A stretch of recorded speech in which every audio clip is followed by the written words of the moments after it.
Yo, what's going on, people? It's your boy Ironik, aka DJ Ironik, and right now you're watching Media Spotlight UK. Stay tuned.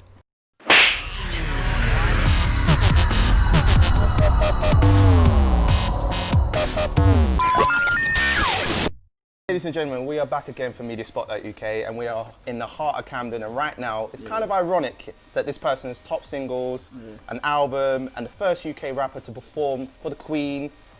Big achievement, introducing the ultimate sweet boy in UK music. It's Ironik. How's it going, sir? How's it going, bro? I'm not too bad. I'm glad to be here. We caught you up at the UMAs last time. Yeah, the ultimate sweet boy. I'm not too sure though. Well, you do come across as a bit sweet. You know what I'm saying? Like, you know, you do admit in some of your interviews I've seen that you're kind of a bit sweet there. So I'm going to test you later on. Actually, we caught you at the Urban Music Awards last time. Said you had a few projects that you were working on. Yeah. How does it feel? How do you feel about the UK scene at the moment, knowing that UK talent is being celebrated so much, like from the limited time that you've been at red carpets and festivals and events, things like that? I think it's good, man. Just to see everyone, you know, getting the shine that they're supposed to, just makes me feel good. Like even seeing Skepta doing really well lately with the co-signs from Kanye West and Drake. It's good to see people from other territories are starting to realize that we actually make dope music, and you know what I mean, just appreciating what we do, and I guess that's what it's about, man. Just having, you know, other artists from different genres, from America, from around the world, saying, you know, there's some artists in the UK that are actually like sick, man. So, what do you agree with the whole idea though? Because there's been a lot of debate in terms of the Brits, and especially why, you know, the co-sign with Kanye West, and knowing that some people say like, why do we need an American artist to validate our success in terms of the UK? Like, what's your thoughts on that from a UK artist perspective? I don't think we need it. Like, you know, we do really well in the UK without any cosigns. But it also depends what kind of artist you are. If you want that American break, then obviously you're gonna like that. For me personally, I'm an artist that just loves, you know, having a fan base out in the UK, and I'm comfortable with just having my UK sound and UK fan base. And I realize that my music's not for America, so I'm comfortable with that. But if you're an artist that want to cross over to America, then cosigns are going to mean a lot to you. And obviously having someone like Kanye West, who isn't just big in America, he's big all around the world. He's probably one of the biggest artists in the world. Saying your music is dope, or come on the stage with me, or come and share this moment with me, that is a big deal. Like, it's not something small. So I feel like, you know, it's not needed, but it's not a bad thing either. Like, shining a negative light on that is mad. So okay, all right. Well, going on to you now. For those that don't know, you started off as a DJ, and you mentioned in one of your interviews that you played Music 2000 on the PS1 back in the day. You've done your research, bro. Well, you know what I mean? As I say, that's what I'm here for.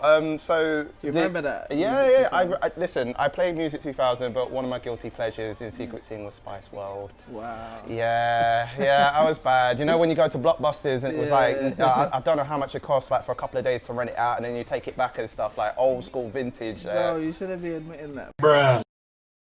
So then you transitioned from being a DJ to artist. So tell us briefly your journey from the DJ side, then into the artist side, and getting to now. Do you know what? Like, it's been a great journey, man. It's like, you know, I've always kept everything separate: the DJ life, the production life, and the artist life. And I've never really had time to do it all at once, like be a DJ and produce and be an artist. So it's all kind of gradually fell into one thing to the other. So I started out as a DJ, then obviously I had a bike accident, then fell into production, and then was working with a lot of MCs and rappers, and then fell into just writing my own stuff. So it's been a good journey, and I've learned how to do everything gradually. I've never had anyone show me things. I've never had any cosigns or anything like that. Like, it's always just been me watching other people do this and do that, and being influenced and saying, you know what, I want to do that myself. And not letting anyone tell me I can't, really. And so you're still grinding, and then not let anyone give you on a negative flow. Just say, you know what, I don't care about the haters, I'm doing my thing. I'm still doing my thing, and even down to the whole sweet boy thing, like doing songs for girls and stuff like that. That's the lane I chose. Like, when I saw everyone making all this hard stuff when they was recording with me when I was producing it, I was like, you know what, let me do some songs for girls, because if Trey Songz and Chris Brown and that can do it in America, why can't I be that guy? Exactly. You know, you got to have a few UK R&B artists that can do that. I know Angel's doing it at the moment as well. He makes great music. Stay With Me, most known track of yours to date. That's weird because it's not even like my biggest selling record, but a lot of people do say that. They do. There's a lot of recognition through that. Yeah. Like, you know, you had 2 video versions of it, and one of them circled around the cemetery, and the lyrics are the vibe of what was brought out. Was this based on real life, or was this something that you felt as an emotion when you were writing the track? I think a bit of both. My sister was very young at the time, and there was a lot of things happening on the street where there is everywhere in the world. But just around, there was always a lot of things going on in the newspapers. So I was writing, but I was emotions were just coming out. But I was also thinking about my sister and messages I can give to her as a young child that she can listen back to when she's a bit older and just think, well, like that's how mad it was, you know, when he was growing up and whatnot. So it's just kind of a message I wanted to leave for my little sister, but also just writing out my emotions on how I felt at the time. So okay, awesome. Now you've also worked with Chip. On the Tiny Dancer track. Now you must have seen the Fire in the Booth that he done a few months ago with Charlie Sloth, and also the most recent video where he's having a lot of shots out of a lot of artists. Do you agree with the sort of you know, direction in making his comeback? Because it seems like now he's focused more on just getting shots at artists rather than, you know, no disrespect, but coming out with just straight up music. Yeah, I've been having discussions about this with my friends and debates. You know, whatever artist wants to do, they can do it. And Chip's my good friend, so I'll support him with anything. And you know, I'm one of the artists that don't get involved in all of that madness and you know, all that negative stuff. Well, not saying it's negative. I guess that's part of the grime culture. You know, clashing and sending. Yeah, like you have a lot of the mics. It, you know. But you know, it's just not for me, and I think sometimes there's no need for it.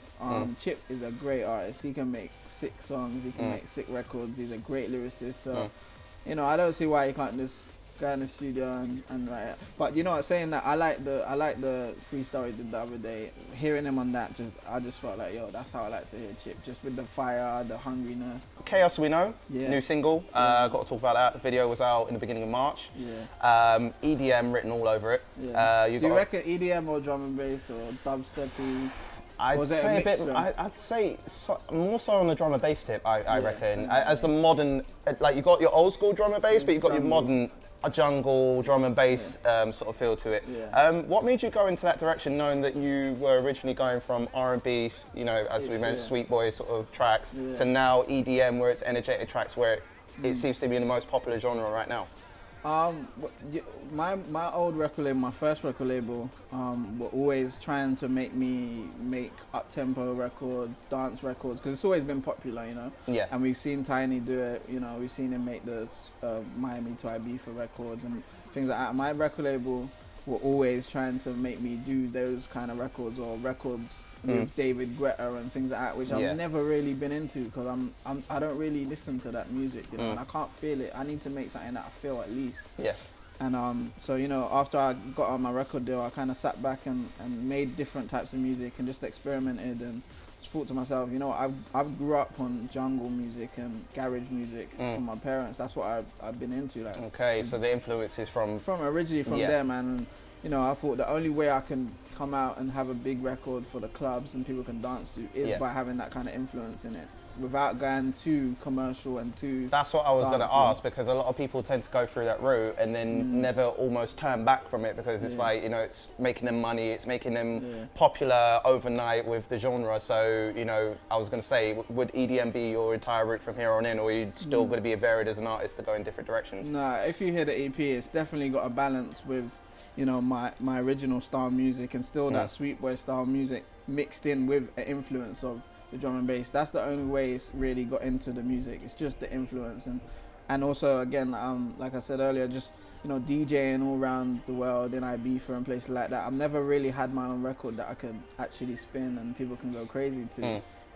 So, you know, it was just the right thing to do, I think, for me personally, and just you know, try out different things, and you know, it still got my soul. I still had to feel the record to make it this and Die For You. You know, I didn't just make a fist bumping song for the fun of it. So speaking of Stay With Me, I got to go back to 1 second, because there's something that was in my mind. the sort of samples that you used back in the day, as something I noticed, distinctive sound, was that you used a lot of high pitch. What made you decide to go into that area? Because it's been done before in a lot of hip hop, in American hip hop, especially like, you know, artists like Lil Wayne have used that sort of tracks. But what made you go into that direction from that? Because it's not really been heard of in the UK so much.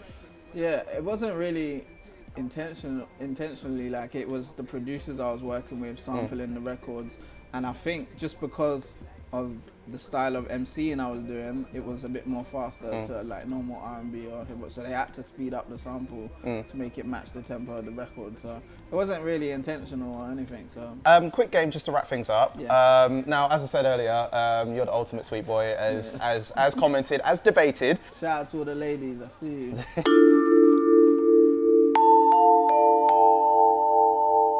So we're going to go through just a few questions, just quick fire, just to see what you would do in certain scenarios, or what.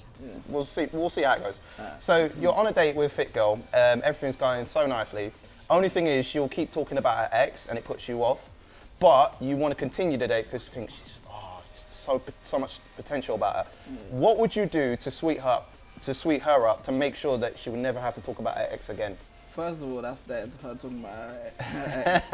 Yeah. I wouldn't be into that from the get-go. Okay. But I don't know, what would I do to have? I'll just give her the charm, you know. Yeah. I just have to make sure she knows what she's dealing with. You know, Yeah. She can't be stepping backwards. She has to be, you know what I mean, moving forwards. Okay. What's the most awkward situation you've been in and you've been able to get yourself out of it? I don't know. I'm quite an awkward person, I think, in general. So I don't know. I wouldn't have thought so. You don't think? No, I wouldn't have thought. Because I'm quiet. I'm quite shy and laid back. So, Okay. So I make things awkward sometimes. Okay. But I'm not. I don't know. All right. Quick fire questions on that. What's your favorite dessert? My favorite dessert is cheesecake or creme brulee. Okay. And that's something you would give to a girl if you would to, you know, kind of. Yeah, I'll give her a strawberry cheesecake. What would be the most romantic setting that you would take a girl out on? Do you know what? As I'm getting older, I'm starting to like weird stuff, like, you know, camping. Yeah.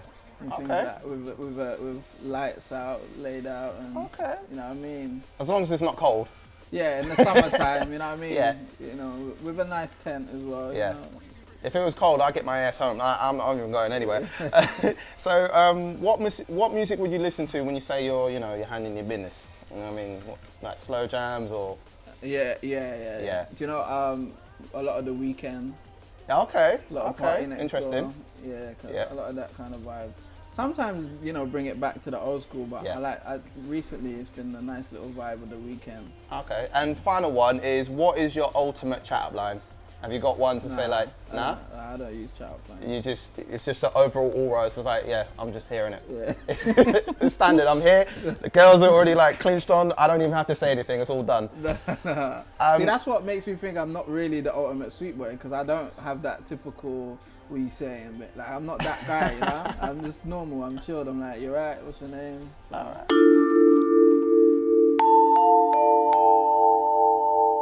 Ironik, it's been a pleasure to speak with you. Thank you, bro.